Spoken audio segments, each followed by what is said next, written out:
ईशान्य भारत निसर्गसंपन्न, रणनीतिकदृष्ट्या अत्यंत महत्त्वाचा, पण अनेक दशकांपासून पायाभूत सुविधांच्या मर्यादांमुळे विकासाच्या मुख्य प्रवाहापासून काहीसा दूर राहिलेला प्रदेश. मात्र आता या चित्रात मोठा बदल घडवून आणण्याच्या दिशेने भारताने एक महत्त्वाचं पाऊल टाकलंय.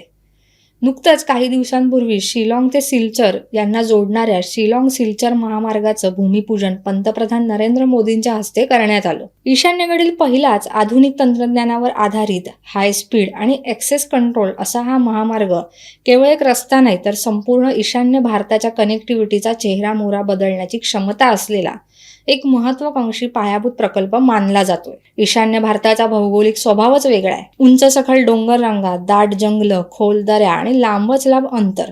या परिस्थितीमुळे ते जलद, सुरक्षित आणि अखंड वाहतूक व्यवस्था उभारणं हे कायमच एक मोठं आव्हान राहिलंय. परिणामी व्यापार, उद्योग, पर्यटन आणि स्थानिक अर्थव्यवस्थेच्या वाढीवरही त्याचा परिणाम होत आलाय.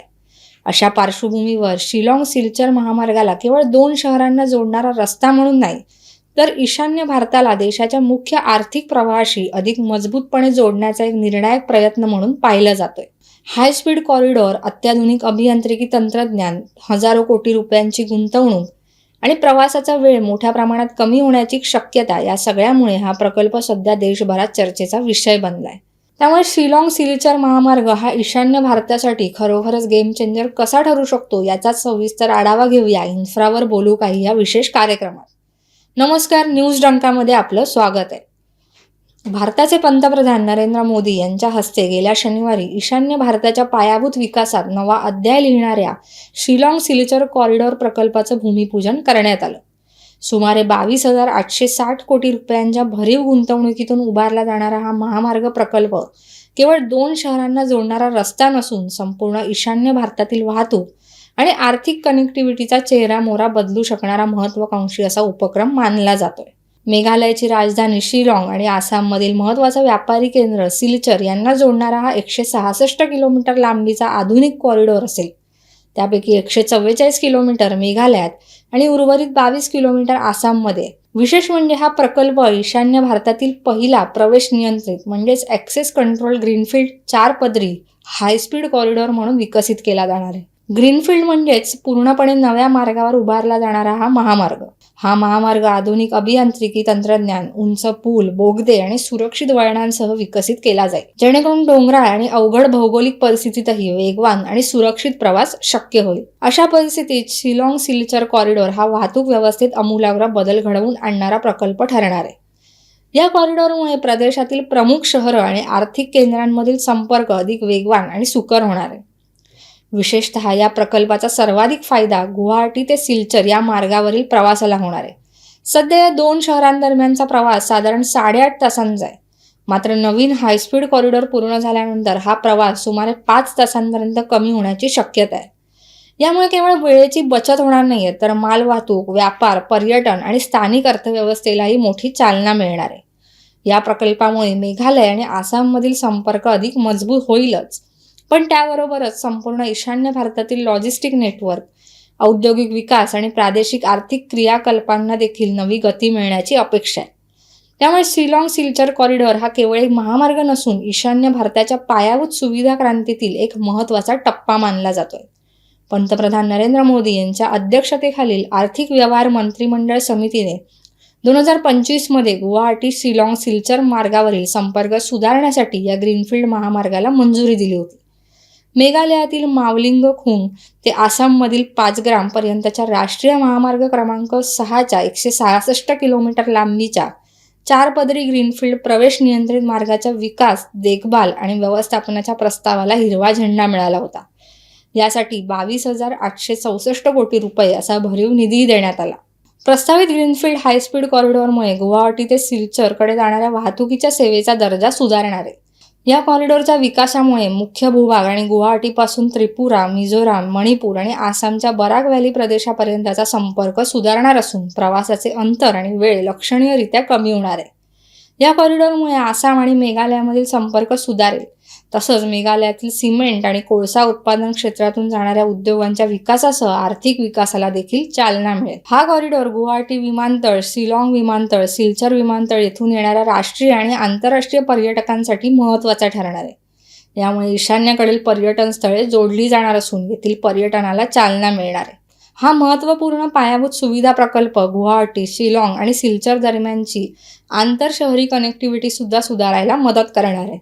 या मार्गाची रचना अशी आहे की राष्ट्रीय महामार्ग 27, 106, 206 आणि 37 हे प्रमुख वाहतूक मार्ग जोडले गेल्याने गुवाहाटी, शिलाँग, सिलचर, डिएंगपोसा, उम्मुलॉंग, फ्रामेर, रताचेरा, उमाकियांग, कलाईन यांना अखंड कनेक्टिव्हिटी मिळणार आहे. सुरक्षेच्या दृष्टिकोनातून पाहिल्यास शिलाँग सिलचर महामार्ग हा केवळ एक वाहतूक देणारा महामार्ग म्हणून अधोरेखित होत नाही, तर तो ईशान्य भारताच्या व्यापक सामरिक संरचनेचा एक महत्त्वाचा भाग म्हणून समोर येतो. प्रत्यक्षात संपूर्ण ईशान्येकडील पायाभूत सुविधांचे म्हणजेच रस्ते, रेल्वे, पूल, हवाई आणि जलमार्ग यांचं एकत्रित सामरिक मूल्य अधिक आहे. या भागातील पायाभूत सुविधांचा विकास हा केवळ आर्थिक प्रगतीसाठी किंवा पर्यटनासाठी नव्हे, तर राष्ट्रीय सुरक्षेसाठी अत्यंत आवश्यक आहे.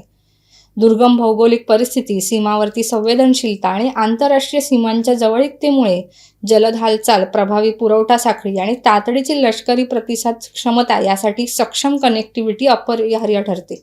दाट जंगलं, उंच डोंगररांगा आणि सीमेलगत पसरलेला हा प्रदेश चीन, म्यानमार, बांगलादेश आणि भूतानसारख्या देशांच्या सान्निध्यात असल्यामुळे केवळ भौगोलिकच नव्हे, तर रणनीतिकदृष्ट्याही अत्यंत निर्णायक ठरतो.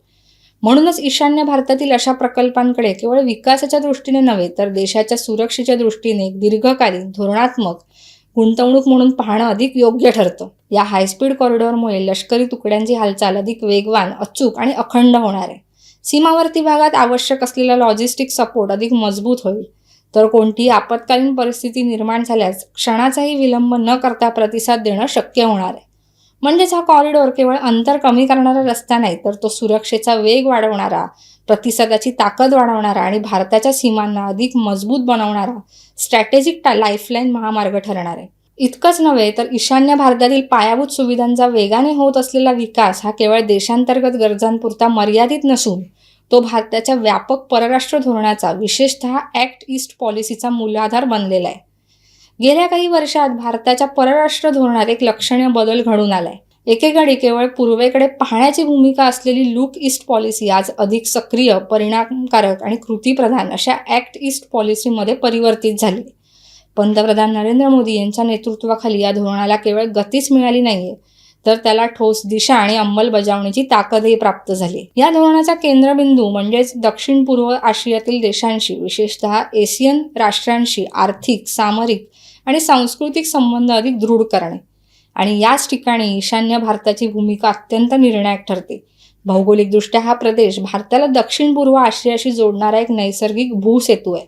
त्यामुळे येथे उभारले जाणारे रस्ते, रेल्वे, विमानतळ आणि डिजिटल नेटवर्क हे केवळ विकासाचं प्रतीक नाही, तर भारताच्या जागतिक कनेक्टिव्हिटीचं नवं प्रवेशद्वार ठरत आहे. आज परिस्थिती झपाट्याने बदलते. एकेकाळी देशाच्या टोकाला दुर्लक्षित मानला जाणारा ईशान्य भाग आता आंतरराष्ट्रीय व्यापार, गुंतवणूक आणि कनेक्टिव्हिटीचा केंद्रबिंदू बनू लागलाय. सीमावर्ती प्रदेशातून जागतिक बाजारपेठेकडे जाणारा हा प्रवास केवळ भौगोलिक नाही, तर तो भारताच्या विचारसरणीतील परिवर्तनाचे प्रतीक आहे. उशिरा का होईना भारताने या प्रदेशातील अपार क्षमता ओळखली आहे. एकंदरीत ईशान्य भारताचा विकास हा केवळ प्रादेशिक प्रगतीचा मुद्दा राहिलेला नाहीये, तो भारताला दक्षिण पूर्व आशियाशी जोडणारा, जागतिक स्तरावर अधिक सक्षम बनवणारा आणि भविष्यातील आर्थिक नकाशा बदलणारा एक महत्त्वाचा टप्पा ठरतोय. एकेकाळी विकासाच्या कक्षेबाहेर राहिलेला, दुर्गम आणि दुर्लक्षित मानला गेलेला हा प्रदेश आता भारताच्या प्रगतीचा अविभाज्य घटक बनू लागलाय. आज सुरू असलेले कनेक्टिव्हिटी प्रकल्प हे केवळ पायाभूत सुविधा उभारण्यापुरते मर्यादित नाहीये, तर विकसित भारत या व्यापक ध्येयाच्या दिशेने टाकलेले ठोस आणि निर्णायक पाऊल ठरत आहेत. एक काळ असा होता जेव्हा ईशान्य भारताला केवळ सीमावर्ती, दुर्गम आणि आव्हानात्मक प्रदेश म्हणूनच पाहिलं जायचं. मात्र आज परिस्थिती पूर्णपणे बदलते. पंतप्रधान नरेंद्र मोदी यांनी वारंवार अधोरेखित केल्याप्रमाणे हा प्रदेश आता विकासाचा अग्रणी म्हणून उदयास येतोय. हे केवळ राजकीय विधान नाही, तर आकडेवारीतूनही स्पष्टपणे दिसून येणारं वास्तव आहे. याशिवाय पंतप्रधान नरेंद्र मोदी यांनी या वर्षाच्या पहिल्या 3 महिन्यात ईशान्य भारताला दिलेल्या सलग दौऱ्यांमधून देशाच्या ईशान्य प्रदेशाच्या विकासाप्रती असलेली त्यांची कटिबद्धता स्पष्टपणे दिसून येते. प्रत्येक दौऱ्यात देशासाठी, विशेषतः ईशान्य प्रदेशासाठी अत्यंत महत्त्वाच्या असलेल्या महत्त्वपूर्ण प्रकल्पांचं उद्घाटन त्यांनी केलं. 2014 नंतर केंद्र सरकारने ईशान्य भारताच्या पायाभूत विकासासाठी अभूतपूर्व निधी उपलब्ध करून दिला. रेल्वे मंत्रालयाने सुमारे 62,477 कोटी रुपयांची तरतूद केली असून दुर्गम भागांपर्यंत रेल्वे पोहोचवण्याचा वेग लक्षणीयरित्या वाढलाय. जुलै 2025 पर्यंत 16,207 किलोमीटर लांबीचे राष्ट्रीय महामार्ग उभारले गेलेत. हे जाळे ईशान्य भारताला देशाच्या उर्वरित भागाशी अधिक सशक्तपणे जोडतायत. प्रधानमंत्री ग्राम सडक योजनेअंतर्गत तब्बल 80,933 किलोमीटर लांबीचे रस्ते, हजारो प्रकल्प आणि 2,108 पूल पूर्ण झालेत, जे केवळ आकडे नसून लाखो नागरिकांच्या दैनंदिन आयुष्यात झालेल्या बदलांची साक्ष देतात. भारत नेट आणि डिजिटल इंडिया उपक्रमांच्या माध्यमातून दुर्गम गावांपर्यंत इंटरनेट सेवा पोचते, मोबाईल टॉवर्स उभे राहत आहेत आणि माहितीचा प्रवाह अधिक वेगाने वाढतोय. परिणामी शिक्षण, आरोग्य, ई-गव्हर्नन्स आणि उद्योजकतेच्या संधींना नवे पंख लाभत आहेत. हवाई कनेक्टिव्हिटीच्या क्षेत्रात उडान योजनेने अक्षरशः नवा अध्याय लिहिलाय. पूर्वी हवाई सेवांपासून वंचित असलेली अनेक शहरं आणि गावं आता विमान सेवेने जोडली जात आहेत. या सर्व प्रयत्नांमध्ये ministry of development of north eastern रिजनची भूमिका अत्यंत महत्त्वाची ठरते.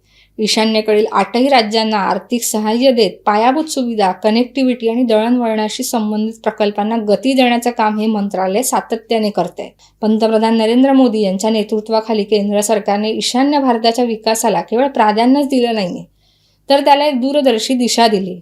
सबका साथ सबका विकास या व्यापक ध्येयासोबत ट्रान्सफॉर्मिंग नॉर्थ ईस्ट ही संकल्पना आता कागदावरची घोषणा न राहता प्रत्यक्षात साकार होऊ लागली. मोठ्या प्रमाणावर होत असलेली गुंतवणूक ईशान्य भारताचा चेहरा मोहरा बदलते. आज या प्रदेशात उभे राहत असलेले प्रकल्प केवळ विकासाची चिन्ह नाही आहेत, तर ते आधुनिक भारताच्या अभियांत्रिकी क्षमतेचे प्रतीक आहेत. 35 किलोमीटर लांबीचा काझीरंगा उन्नत कॉरिडॉर, गुवाहाटी रोहतक आणि दिब्रुगड लखनौ अमृत भारत एक्सप्रेस सारख्या रेल्वे सेवा, ब्रह्मपुत्रा नदीवरील कुमार भास्कर बर्मन पूल, तसंच ब्रह्मपुत्रेच्या तळ्यातून उभारला जाणारा भुयारी बोगदा, हे सर्व प्रकल्प ईशान्य भारताला वेग, सुरक्षितता आणि सातत्यपूर्ण संपर्क देण्याच्या दिशेने महत्त्वाचे टप्पे ठरत आहेत. दिब्रुगड जवळील मोरान येथे उभारलेली आपत्कालीन लँडिंग सुविधा तर या प्रदेशाच्या सामरिक सज्जतेत भर घालणारी ठरते. महत्त्वाची बाब म्हणजे विकास केवळ भूमार्गापुरता मर्यादित नाहीये. ब्रह्मपुत्रा नदी आणि तिच्या उपनद्यांच्या अफाट क्षमतेचा उपयोग करून अंतर्गत जलवाहतुकीला नवसंजीवनी देण्याचा प्रयत्न सुरू आहे. त्याचवेळी हवाई संपर्क व्यवस्थेचाही झपाट्याने विस्तार होतोय. गुवाहाटी विमानतळाचं आधुनिकीकरण, नवीन विमानतळाच्या उभारण्यासाठी सुरू असलेली व्यवहार्यता अभ्यास आणि दुर्गम भागांना जोडणाऱ्या हेलिकॉप्टर सेवा या सर्वांमुळे ईशान्य भारतातील अंतर आता कमी होते. अशा अनेक प्रकल्पांची नावे घेता येतील आणि याच यादीत शिलाँग सिल्चर महामार्गाचं नावही महत्त्वाचं ठरतंय. एकूणच काय तर ईशान्य भारतात उभारला जाणारा पायाभूत सुविधांचं हे विस्तृत जाळं विकासाला नवी दिशा देत असताना त्यामध्ये शिलाँग सिल्चर महामार्ग हा सुद्धा एक महत्त्वाचा प्रकल्प असून या भागातील परिवर्तनाच्या प्रवासात महत्त्वाचा टप्पा ठरतोय. हा मार्ग केवळ 2 शहरांना जोडणारा रस्ता नसून संपूर्ण ईशान्य भारताला वेग, सुरक्षितता आणि आर्थिक संधींशी जोडणारी एक निर्णायक लाईफलाईन आहे. भविष्यात शिलाँग सिल्चर कॉरिडॉरची ओळख ही नक्कीच केवळ एक रस्ता प्रकल्प म्हणून न राहता ईशान्य भारताला देशाच्या मुख्य प्रवाहात आणणारा आणि त्याला जागतिक कनेक्टिव्हिटीच्या नकाशावर ठळकपणे स्थान देणारा एक गेम चेंजर टप्पा म्हणून ओळखला जाईल. तर तुम्हाला व्हिडिओ आवडला असल्यास लाईक करा, शेअर करा आणि चॅनलला सबस्क्राईब करायला विसरू नका. धन्यवाद.